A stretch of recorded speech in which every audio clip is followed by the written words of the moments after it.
Republicans in the House have rejected President Obama's nuclear deal with Iran, at least symbolically. They had a vote to move forward on the proposal. Obviously, they did not want that to pass, and it did not. It failed 162 to 269, with not a single Republican voting in favor, and 25 Democrats joining the Republicans in symbolically shooting down the deal. Now, I keep saying symbolically because, of course, it will not actually matter, because the Republicans have this great majority in the House and yet do not have enough Republican senators to get past the implied filibuster from the Democrats. They will not actually be able to stop the deal from being put into place. But that does not stop them from this symbolic vote or others that followed it later in the day, including one to block the lifting of sanctions, which is, of course, an integral part of the deal with Iran. The measure blocking the lifting of sanctions passed 246 to 186 in a party line vote, with just 2 Democrats joining 244 Republicans in voting for it. And so that there was an additional one as well that had to do with side deals, which the president continues to deny are actually going on. So that's their victory. Their victory for the day. Just symbolic. The deal is going to progress. I tried really hard to find out exactly when this thing is supposed to start. It seems like in the near future, but it's difficult to get an exact date on when the deal would be put into effect. But it looks like they will not only not be able to stop it, but in the end, in the Senate, they might not even have an actual vote to do so. Well, first of all, let me clarify on the side deals. That would allow the United Nations to have Iran report on their prior military-related nuclear activity. So that would be awesome. Okay, that's not a bad thing. That's a great thing, right? So basically they're saying Iran having to tell us about their nuclear activity. We're against it. Thanks, Obama.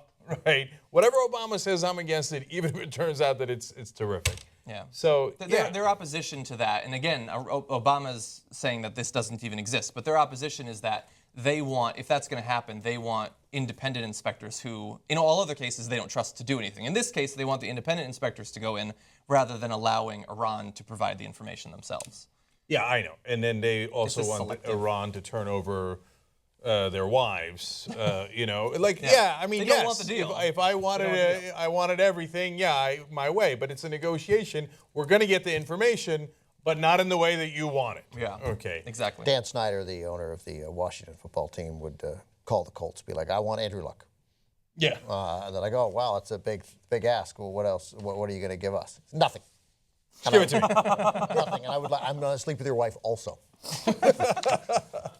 That's how Republicans pretend that the world works. What's frustrating is the media, because you know what? Right now, you look at every poll, and I have on this issue, and the American people think the Iran deal is a bad deal because they've been bombarded with. He gave it away. They're going to get nukes now. He got nothing. He gave, as one idiot protester said in the Trump Cruz rally, he gave $150 billion of taxpayer money to Iran. No, he didn't. We took their money, and then we collectively decided, all right, we'll give it back to you after you agree to after you give us Andrew Luck. Right. Yeah. Right. So it's a bunch of lies. He kept us out of war. It's one of the best things he's ever done, and it actually makes me respect him 1,000 times more, and it changes my opinion of his presidency. That's how important this is. He kept us out of an even more disastrous war than Iraq, right? Yeah. And instead of getting credit for it in this upside-down world, he's going to get attacked and attacked and attacked. Why do we feel that we had to go to war with Iran? If they develop, this is the question. You're buying into the line of bullshit because you're immediately thinking we have to. It's either war or the deal. Look, Iran, and I know nobody in America is going to agree with me on this. They need a nuclear weapon. Wow. Okay. Geostrategically, they need it. They've got Pakistan on one side, which routinely massacres people from their religious group, bristling with nuclear weapons, who's also had an agreement with Saudi Arabia to give them one on a moment's notice. Saudi Arabia, which is where all the money for ISIS, who is murdering everybody that's not Sunni Muslim. I mean, how are they going to protect themselves? So, and how can you deny a state that? And I don't think the Iranians are suicidal. No, I think they have a shitty system of government. I wouldn't want to live there, but at the same time, they're not going to nuke Israel. No, that is a key point. Your other point is interesting, and you're right. No one will agree with you, but it's an interesting point to make. But the second thing is undeniable. I mean, if you go back to what we mentioned a little earlier in the show, if we talk about like Sam Harris's point about whether a regime that believes that you're going to heaven with 40 virgins as soon as you die, you don't want that regime to have a nuclear weapon. There is zero evidence that Iran is that. And Iran, really, and who believes the 40 virgins? Who's in the in the hierarchy of this regime? Of this Do you regime? think the 80-year-old Ayatollah's like, I can't wait for that pussy? I don't think so. No, I think they're like, I think I bet there's that's a what we small tell part. the teenagers But to look, go there's out a and do small But stuff. look at the but mere fact that they orchestrated this deal with the U.S. could get their money to get their economy going is a sign that they want to be should be plainly obvious. They would like to be part of the international community. Yeah.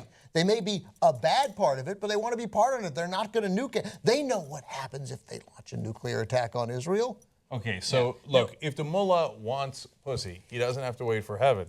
No, he can just order but it. They run the country. But let's just say he's like, he's old, it's not quite working. He's like, but in heaven there's going to be 40, it's going to be. Right. I'm going to be at my best. Be at my best. You And guys- he's not thinking that.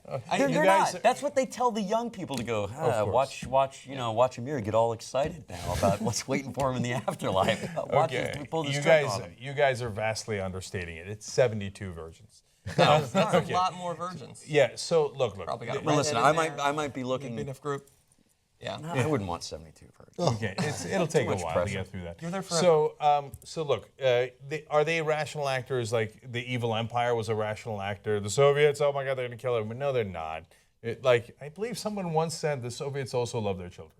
Okay, and so the Iraqis, the mullahs and the ayatollahs in charge, you know what they care about? The money, Lebowski. Yeah. Okay, that's why they made this deal.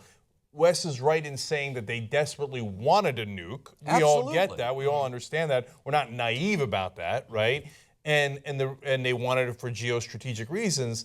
But even they were willing to give that up because we held their money hostage, right? And the main thing they care about is just money, Rolls Royces, Range Rovers, Swiss bank accounts. You know why? Because they're human beings. And power. That's what power. The people in power. That's what they want. They want power and wealth. Right? And they don't want what has happened what at least was happening for a time across the Middle East. They don't want to get threatened. They don't want every 20-year-old in the country and every 20 to 35-year-old in the country at some point rising up against them. Yeah, and which one way to being do that isolated from the world- is to have money and economy and jobs and a system of government that works for more people. And the people they got to really protect themselves against is their own people. That's what I'm saying. Okay, and so for that, they don't need nukes. They're not going to nuke themselves. They need conventional weapons. What gets you conventional weapons and the ability to dominate your population? Money, right? Money then buys you more population control, more ways of controlling social media, et cetera, et cetera. And they need jobs. They need a functioning economy that's aided by the international economy. That's what they need because So that not having people the don't jobs- rebel. Exactly. Yeah. Right. And I feel the need to say this in every Iran deal story, just in case there are conservatives who are like, well, I don't agree with you. And I would also say there's probably some political scientists that want every country to have nuclear weapons because they genuinely believe that would lead to less war.